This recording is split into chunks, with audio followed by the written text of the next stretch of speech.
So this is a review of the book The Unknown Fischer, okay? A review of this book written by Cyrus Lakdawala, a famous author that has written so many books that you cannot imagine. Here you can see his name. In case I mispronounce it, I'm sorry. And of course the publisher is Everyman Chess. This book has something like 81 games that are claimed to be relative to the Unknown Fischer. In reality, many are known because Fischer has been very written about. There is a Grandmaster, John Donaldson, that has written multiple books. He has unearthed even all the Simon games he could. Yet, it's important probably to see what Cyrus Lakdawala writes, because obviously he puts his own spin. I would like to show game 11, Bent Larsen against Fischer. This is game 4 of the candidates semi-final played in Denver 1971. It's a King Indians defense. Let's take 1 minute to see what Lakdawala writes, because I think it's quite interesting, since he was already a chess player in the time. He says, I remember reading this excerpt in the magazine Canadian Chess Chat in 1971. And here it's the excerpt. Now, let's discuss the match between two foreign stars, Robert Fischer, 28, USA, and Bent Larsen, 36, Denmark. It's kind of inappropriate now to call Larsen the Danish prince, because he's not of a princely age anymore. But it's too early to call him the Danish chess king. Both consider themselves the world's strongest chess players. And of course, they are jealous toward each other, like Miss America and Miss Denmark. Larsen said in 1968 and 1971 that he would win the candidates' matches and then the world title, and that Fischer will never become a world champion, because he supposedly always feared to lose a game. This was Vasily Panov before the new difficult battles. So, an article. Okay, so here Lakdawala says also, you are one of those $1 million question game shows and you strike it rich if you get the final answer correct. Your question is, what continent is the home of the kangaroos? You answer without hesitation, North America. Okay, I don't know why he didn't say Australia, but okay. Since you saw kangaroos at the zoo in your hometown of Denver, Colorado.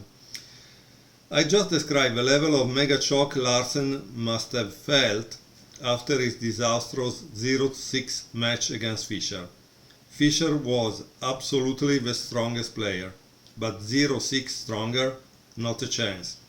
This was a case of psychological collapse on Larsen's part, perhaps stemming from the massive pressure from Fischer's previous 6-0 sweep of Taimanov, and Larsen's bold pre-match claim that he would kick Fischer's butt. Okay guys, here it continues a little, but I would like to show the game, okay? It starts with c4, Larsen is white, okay? g6, knight f3, bishop g7, d4, knight f6, knight c3, castle, e4, d6, bishop e2, e5, castle, knight c6, d5, knight e7, and now there is knight d2. Okay, here the author says White's most common lines are knight e1 and b4, while Taimanov unsuccessfully tried 9 bishop d2 against Fischer in their candidates match. Okay, so this is important in a sense because we are kind of very far from the 1970s and we may not know what they played in that Taimanov match or what was played. So the fact that the author tells us about knight e1 and b4, it gives us a perspective. The fact that he also tells us what Taimanov played bishop d2 is also giving us a little historical context, but it's very important. In any case, in this game, White played knight d2. How did Fischer continue? Now, if you are a Fischer fan, probably you should know. If you don't know, because you are not a Fischer fan or no Fischer, he continued with c5. And here it says this was Bobby's favorite response to the line, making the queenside structure rigid and make it more difficult for White to open the game. 9a5 is the most common response today. So today this is the move that is played. Probably today engines have proved that this is the best move, but obviously in the 1970s the engines were not so good. It seems, however, that Bobby played this move a5 in his training match with Grigorich in maybe 1992, here I don't know. However, it seems that there are 3 games in this book of that training match, and they are games 73, 77 and 79. Okay, very good.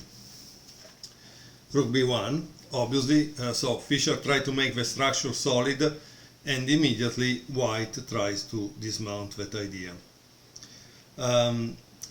Here we also know that, and this is the preparation that the author has made in this book, so it's really good, because it tells us, look, that later Korchnoi played a3 against Bobby, which continued with knight e8 and b4. And this is game 56, so we can also see that game, okay? And this is kind of important because, once more, some of us for sure didn't watch all those games, didn't watch games from that period, so we don't know what actually happened and why. And this kind of historical contest for the variation, I believe it's quite interesting and important. So it's a good job by the author, okay? Okay, let's continue. After rook b1, knight e8, b4, and b6. And now there is a4. Okay, just a second, because this is the funny thing of computers today. It came out a kind of warning about something over my recording, so they never make a computer that actually help you out. It's always for themselves, so it doesn't make much sense, right? Okay, so after f4 it says Larsen wants to open the queen side as quickly as possible. Yeah, it makes sense. And it shows a line with with b takes c5, but is also a possible way to play the opening. Okay. Obviously, when there is an attack on one side, generally it's a good idea to counter attack on the other side or in the center. Okay. There was also this option, it says in the book, and obviously gives a lengthy line to prove it. Okay, so f5, a5, knight f6, and queen a4. Now the threat obviously is a takes b6. Okay, bishop d7, queen f3, bishop h6 with an exclamation point. And here there is a diagram, and it says Fischer's bad bishop is no longer so bad. Also, when the d2 knight moves, black gets to swap it for white's good bishop. I don't buy the engine's clear advantage for white assessment and believe black has reached a dynamic balance. Okay. How does the game continue? With bishop d3, queen c7, this way black connects the rooks, b takes c5, b takes c5, and e takes f5. So here it gives two possible line instead of e takes f5. Of the two lines, the best one is knight f3. Knight b5 is good for black, it seems. So when you will buy the book, you will see this lengthy line that is about 4 or 5 moves, okay, and which justify the evaluation. However, e takes f5, obviously black takes back, and obviously wants to open a line, a file to attack the enemy king, so that's why he didn't take with the bishop, because obviously also the idea of taking with the bishop would be wrong. So why here, and this is the thing, unfortunately, sometimes when there is a book, the author consider that the reader knows and understands why. Okay, in this case, the author explain why this g takes f5, because it takes control of this. But also another thing, in any case, you don't want to swap this, maybe after this and this, okay? Because you say, also this case, it would retain control of e4. So why didn't exchange it? Because this bishop is an attacking piece that will go to attack the castle at the right moment. So obviously black doesn't want to exchange it and wants to keep it on the board. Okay? Okay, so this is the reason why. Now, let's continue the game. He goes bishop c2, because obviously there was a possibility of e4, and a6. This is an interesting move, right? Because in this case, with a6, black has created an outpost for white on b6, right? Knight f4, b6. And here, what does it says? Fischer allows b6 to be weakened to remove knight b5 from the equation. Knight in rook a b8 is a reasonable alternative. So, for those who had the curiosity to know, could black play this? Yes, that's an alternative, okay? Now, knight d, e4, I didn't see right. Let's see. S2, a6, knight d, e4. As spectacular as this appears, it doesn't really bother black much.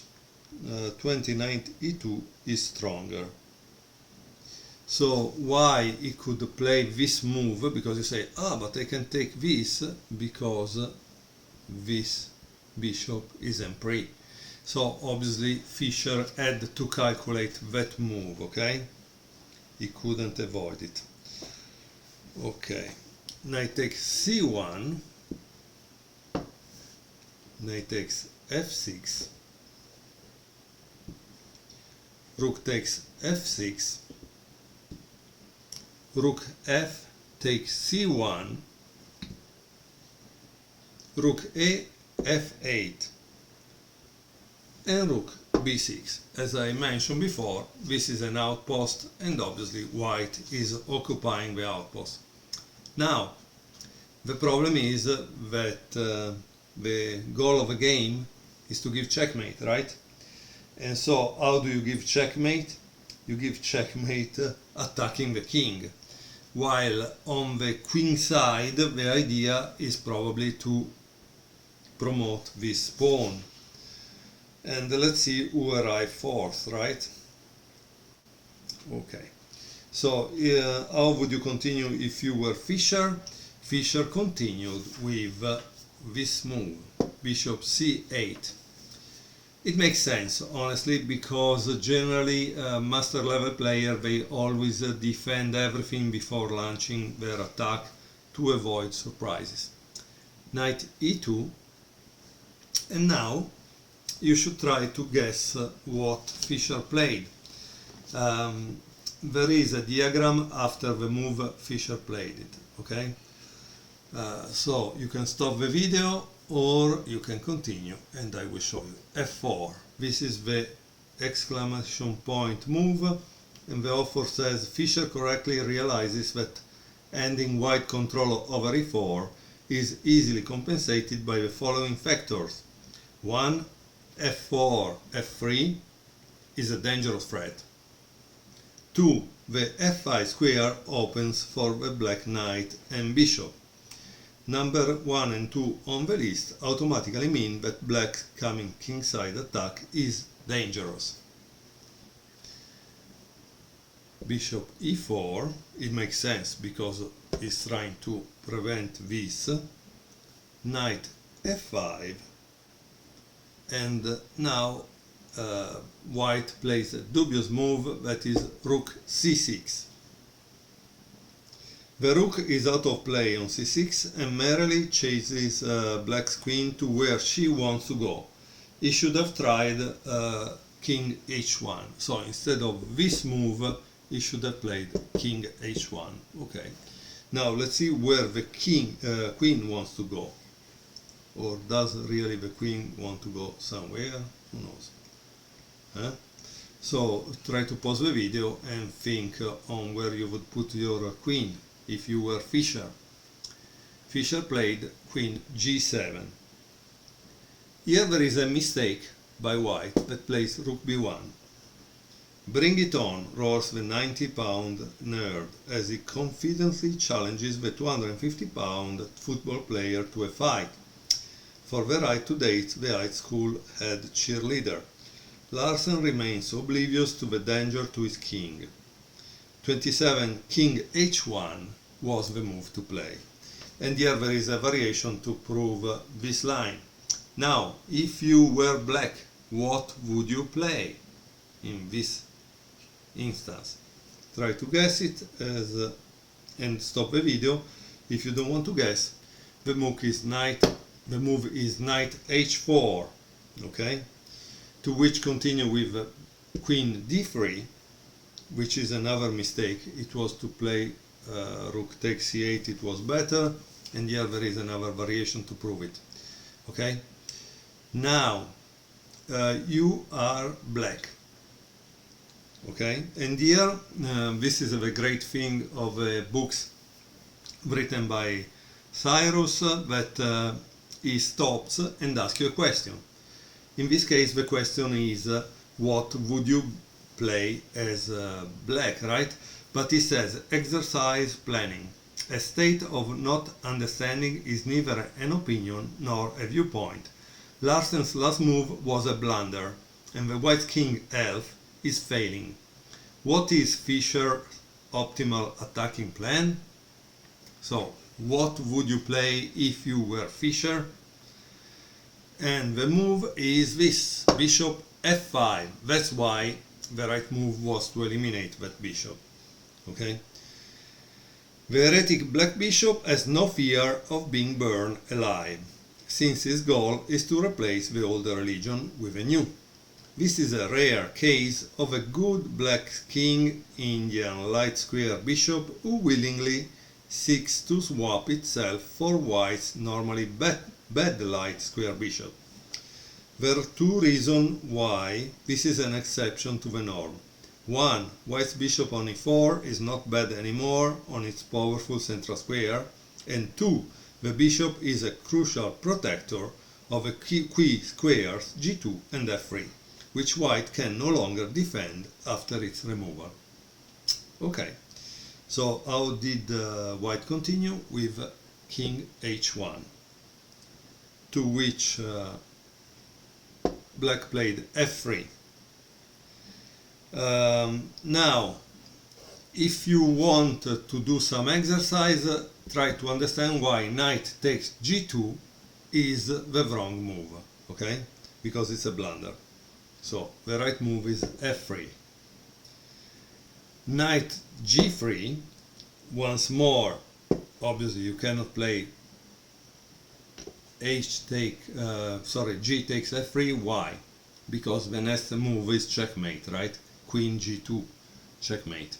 So, okay, knight g3. F takes g2, king g1, and now there is another good move by Fischer, that is bishop takes e4, queen takes e4, knight f3, check. This check is one of those threatening letters from the IRS, which declare that if you don't pay the back taxes of $60,000 within the next 10 days, they will seize your home. Step 4, check on f3 in preparation for a fork on d2, next move. Okay?